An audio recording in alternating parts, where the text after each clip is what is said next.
Hello, welcome back to my channel. If you're new, my name is Abby, and this is Mary Shuttle, where we talk about travel, immigration, study, and everything travel. Okay, so welcome to today's video. For all of my returning subscribers, welcome back. If you're a new subscriber, don't forget to hit the red button by the right.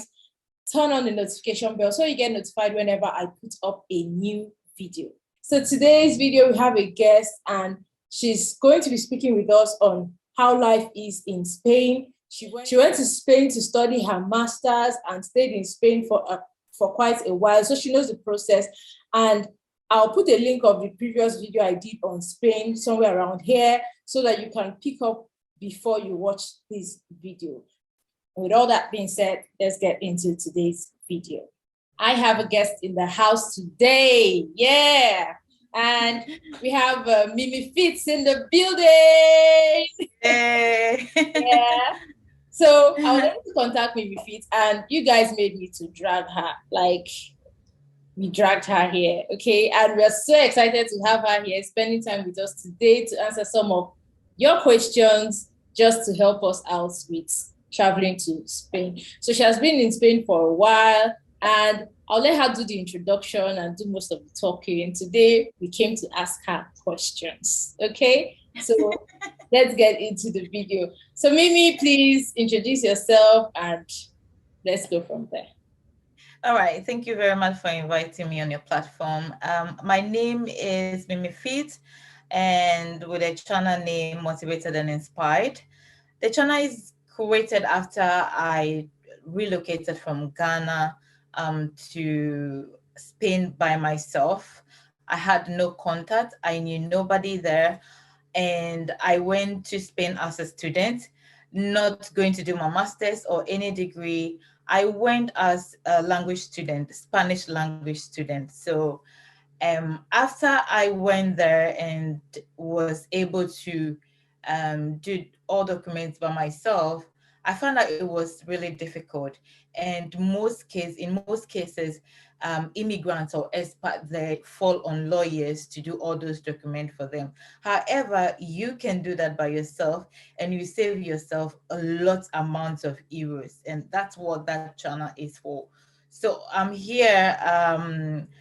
Abby invited me to answer some of the questions, how things were in Spain, how I was able to survive there. And I'm just here to give you all the answers that you need that will facilitate your traveling from any part of Africa to Spain or any part of Europe easily without the need of any conman or agency or anything. You can do it all by yourself.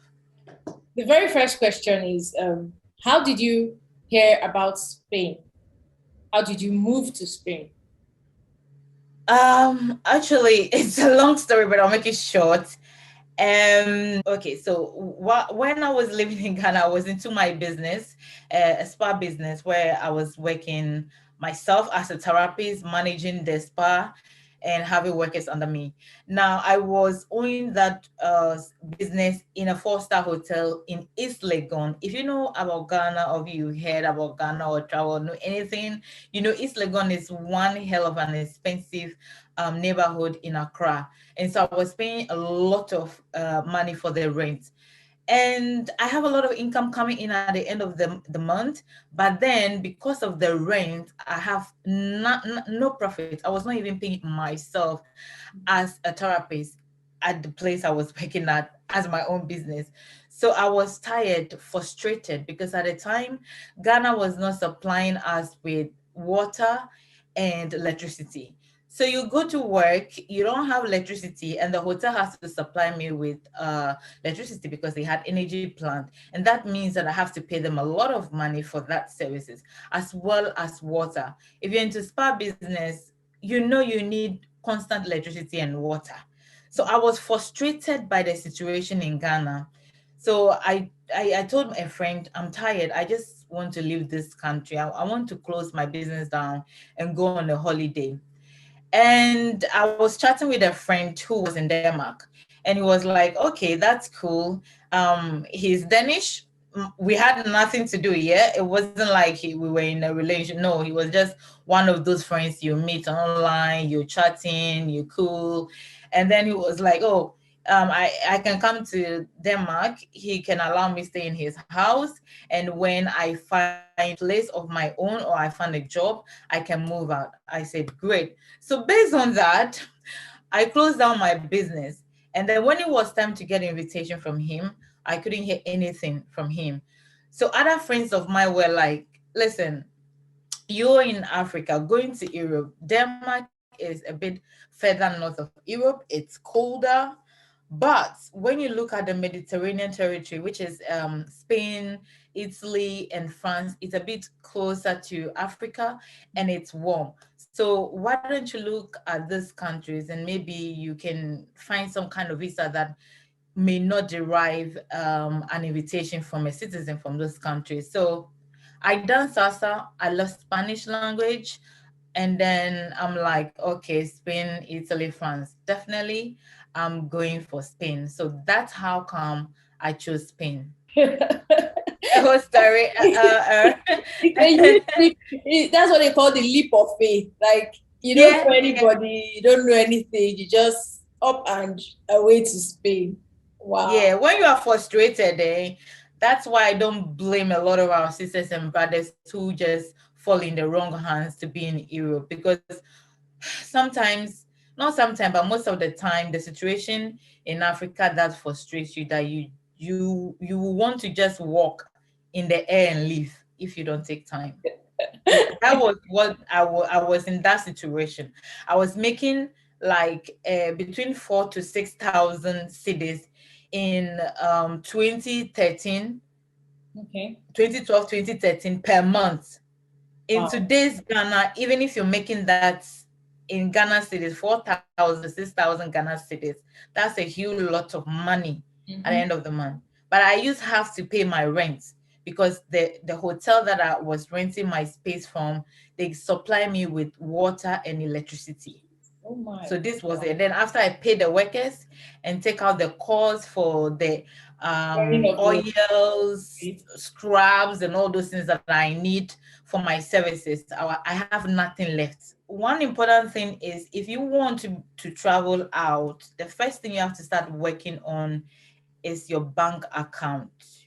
So you should at least have that bank account operating within uh, 1 year, because you will need to supply 6 months of bank statement running, which means that you are depositing money in, you are withdrawing money, huge amounts of money, for the embassy to be convinced that you're not like a poor puppet who is on the verge of escaping the African poverty, as they already have it stored in their memory. They feel like everyone living this country or everyone living in Africa is poor and hungry and want to leave, whereas it's not the case. Yeah. In most cases, that isn't the case. So that's one thing you should work at if you want to travel, in the future. And my account was okay because I was running a business, and like I told you, I was making that amount of money each month. It was going in, I was withdrawing, I was making purchases. So it feels like a busy account. So that is one. It was a way to convince them. Then this is a matter that we have to address, as much as it is embarrassing sometimes to talk about, but this is the truth. Ghana is as corrupt as Nigeria. So even in the embassies, when you go there, documents that they will require for like birth certificates, you need to legalize that birth certificate. Okay. Now, in the case of Ghana, the official amount you need to pay for is 50 Ghana cedis. Okay. 50 Ghana cedis right now will be like 8 to 10 pounds. But you will go to the foreign office, and then the tribunal. You need to stamp from this different offices. Okay, somehow you will end up paying bribe. So in my case, in that year, I paid 400 and something Wow. to someone in a Spanish embassy who told me, look, I will do this. We will go and do it for you. You have to go and legalize your document. But, and I'm like, why do I go to do this? Because I was ignorant about where to go to. And he's like, if you like, you can pay this amount and we'll do it for you. And in my mind, okay, that's what is supposed to be paid. And if I have to pay anything extra, maybe I'm paying 50 or 100 extra for transportation, you know. When the documents came, the receipt on it was 50. And up to now, it's still 50 cedis because last 2 years, I still have to do another birth, like renew another birth certificate to get married, all right? And I paid a huge amount of money again. When the certificate came, it was 50. But if you start preparing your documents early, then you have a lot of time to be able to do that by yourself. Then you will not be in a hurry or desperate to get the documents done, because you've already sent some documents to the embassy and they are waiting for this document to be legalized. So the number one thing you put in your mind is you calculate, first of all, on paper, the embassy needs 3 months to process your documents. So let's say you want to travel by October, which is the best month. I would advise everyone to travel because it's not a peak period for summer in Europe. So the flight costs are cheaper. Okay. And yes, and also there will not be a lot of pressure in the embassy, like comparing to if you want to travel in June, July, August, September, you know. October, November is great. It's a great month to travel. And maybe early December, you know. So this is how you have to program yourself. 3 months, the embassy needs to process your document. So you must start like 6 months gathering all the document that you need, which means that you have a lot of time to be going to all the public offices that will delay you, frustrate you, and force you to pay bribes so that you will not pay bribe. And this would drastically reduce the cost that you have to pay. Living in Spain for a while, what would you say is the cost of living in Spain compared to coming from Ghana? As you were living in Spain as a student, firstly, and then you were working while you were studying. So was it able to cover for your living expense in Spain? Through time. When I was going to Spain, my idea was to work and study. And this is all over the net. You can. But when you get to Spain, it's a different story altogether. First of all, there are lack of jobs in Spain. Let me say this again. First of all, there are lack of jobs in Spain. Everything else in Spain is perfect, but there are no jobs. So legally, Spanish government does not give working permits to any students. The highest you have is internship. The highest you can do is internship.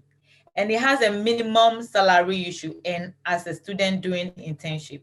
It must be 20 hours with your legal studies hours, which must be also 20 hours in a week. Okay. So your studies, master's degree, language course, whatever you're doing must be 20 hours per week to get the visa, first of all. And one thing I want to state is when you are coming to study in Spain and your plan is to stay in Spain, don't apply for 6 months course. Apply for minimum 8 months or 1 year, because then you'll be given visa D type. And by so you can renovate it whilst in Spain. But if you apply for 6 months or less, when your time expires, you will have to go back to your country and reapply again to enter Spain. So this is very important. Apply for 8-month course length or 12 months. And you cannot work whilst you are studying, but you can work illegally if you want. Now that is going to put you into trouble. You can be caught and that would jeopardize all your investment and commitment. So you cannot. However, you can find internship. Okay. And the internship is a paid internship. Yes, but it has limited pay. Last time I wanted to do it, that was I think 2015, 2016. It was going to be 200 and something euros per month. Hmm. It's bad, right? Yeah. And that wasn't good. Also, one of the requirements for the visa will be accommodation. So you need to book a student accommodation and they will give you an address. I paid 800 euros per month. That was robbery from the school that I attended. Because when I went there, the room they gave me is 800 euros can rent you a whole 3-bedroom house in Spain. And I paid less than 600 euros for 3-bedroom house from 2015 to 2020. Wow. So yes, now the as I've already stated, my cost of living was not coming from any work I was doing because I was not working. I was not allowed to work. So it was coming from the money that I saved to go. You're not going to definite answers to all the questions you're asking me because there were tricks along the way for me to get that point or why things were simpler. Now, how I was able to live under that was whilst I was in Ghana, I had foreign friends.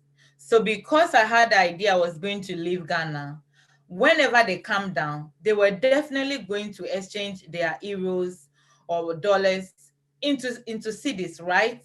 Yeah. So smart move.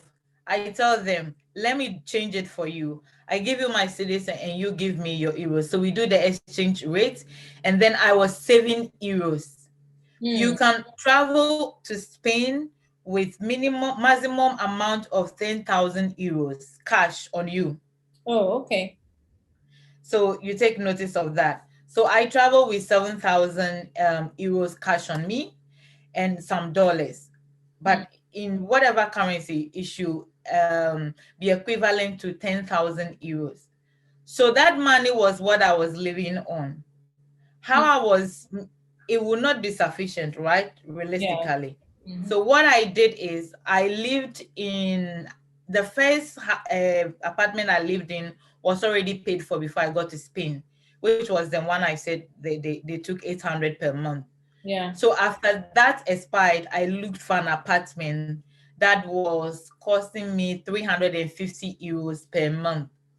I lived there for 3 months, and then I looked for a house on an apartment that was 3-bedroom house. So in that house, I was living there alone. And then what I did was I rented out one room in the house. And that's my income. That's how I was surviving. Wow. Yeah. Wow. Tricks, guys. Yes, tricks.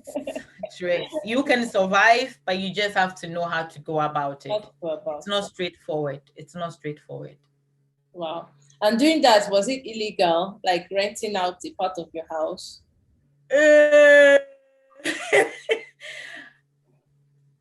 It's illegal and not illegal because you need to declare your income, sorry.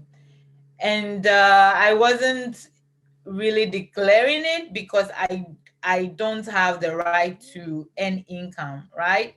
Yeah. So the reason why it's not illegal also is that you live in that apartment and you are sharing it. So basically you are not making income. It assumed that you are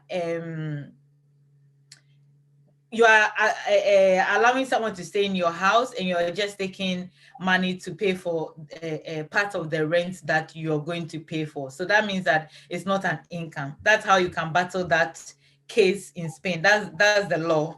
So it's not black and white, as I said, you know. You Yeah. have to, you do it, but you have to be careful, and you have to know how to defend yourself in case the law comes against you. So you don't overcharge. That's the point. You calculate how much in total. I was paying like a bill of 800 to 1,000 euros per month. Mm. Okay. And I was renting the room out for 350. Okay. So if you calculate it, I'm not making income. Fair enough. Yeah. I'm Yeah. sharing. Yeah. Yeah, I'm sharing. So this was it. This was the was the trick. I can defend myself. But if you don't live in that apartment and you rent out the whole rooms, then you are actually into business, and you have to register yourself as a business owner. You Mm. have to pay taxes, and you have to declare your income. That's when the problem is going to come in. But when you live there, it is called sharing. I lived there until I changed my residence, and then I was putting it on Airbnb, and Airbnb pays me more, so things work out. Oh, okay. Okay. All right. So you answered part of the third question, which was supposed to be if there are jobs for EU applicants. And the answer is not so much. The field that really sells in or is available in Spain is IT jobs, and then marketing. Okay. If you can market, and especially you speak English, you're fluent and eloquent, it's easy. You can get something in marketing or sales in Spain, because it's very common to find such jobs.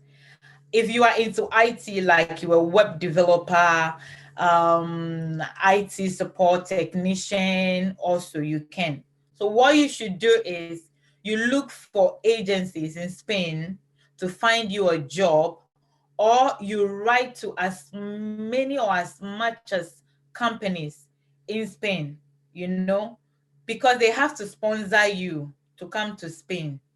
Do you make the applications to the agencies from your home country, or do you have to No. be in Spain as a student? That's when you can make these applications. Oh, you can do it from Spain. You can do it from Spain, and you can do it from home. But your finances, okay, would determine where you should do that. If you do it from your home country, it's going to be cheaper for you. It means that you are going to work, and the requirement for that visa will be different Yeah. because you are getting a sponsorship, you know. Okay. Okay. But if you go as a student, first you're going to pay all that it takes to get student visa, and then you go to Spain and you do that. Don't do that, because the Spanish law is you must be a student for 3 years before you are eligible to change your residence, unless you get married or you do pareja de hecho. Pareja de hecho is a Spanish word which means cohabiting partners.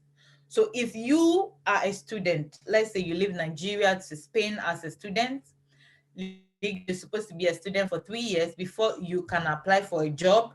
You use the job contract to apply for your residence. Then now you'll be relying on your job as a resident, okay? But within that 3 years, let's say the first year as a student, you got married or you got into cohabiting partnership with a Spanish citizen, you can use that document that proves that you were into such relationship to apply for your residence. And then you will get 5 years straight up from Okay. that residence. And from that residence, you can work, you cannot work, you live in that country. Okay. So it's a situation. Mm. Wow. So by that, then you can now look for the agency. I mean, when you are there, you can look for work by yourself. But the agents will be very useful if you are in your home country. And then you look at the requirement for student visa, look at the requirement for work visa.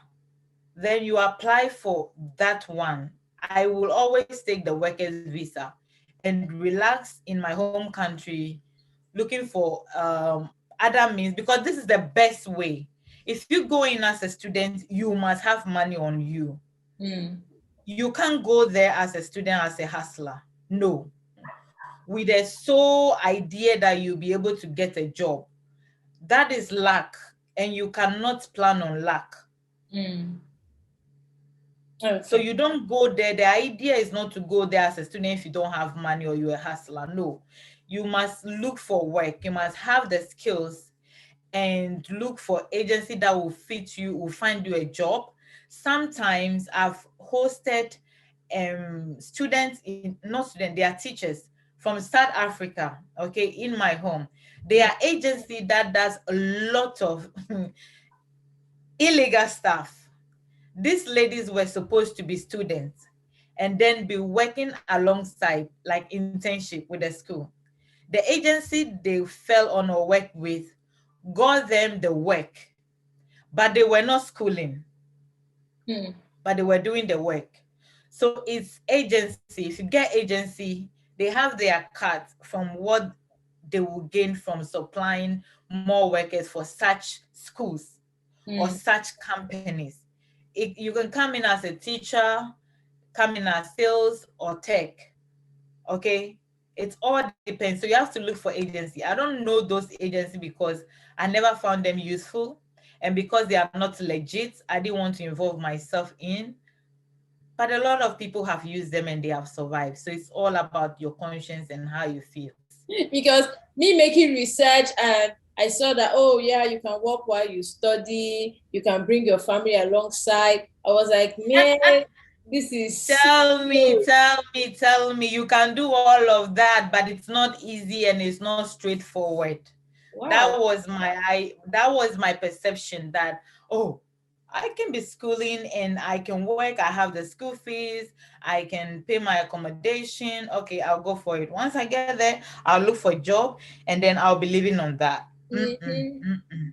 Wow. I was a student for 3 years, and if I wasn't smart enough, I wouldn't be able to survive. But as I said, you can survive by doing black money jobs. Black money is like working illegally, all right? Okay. But you could get into trouble. That's the risk. Mm. And just lose everything you worked for. Wow. So for me, I would say, okay, rather look for agency that could find you a job, and then you come with workers visa, because with that, you could work for a time and then you change. Or if you find a partner, you have a relationship with a Spanish citizen or European citizen, you must put that in mind, not just Oyibo. No be all, any Oyibo go benefit you. So if you want to come to Europe, first you go to Google and you Google the AU countries, because not every European country is part of the AU, EU, that's European Union. So for instance, I will say this one in Pidgin. You dey date Russian Oyibo. Russian Oyibo dey Spain. Russian Oyibo no get citizenship, okay? You don't carry your body go Spain. My brother, my sister, you go suffer. Because that Oyibo, they hustle like you. You no get like, you no get right like Spanish Oyibo. You no get right like German Oyibo. You no get right like Italian Oyibo or France Oyibo. So you for go Google, go check which country where they part of European Union. If you marry them or you do a cohabiting partnership, it means say you go get correct paper, come stay that country, or you go feel relocate plus that Oyibo. So the power dey your hand. Once you get correct Oyibo from correct country, if you go get one Oyibo from Russia, from Ukraine, from those countries where no form parts, where e no naturalize for AU country, my brother, my sister, na hell. You for dey na just so no come.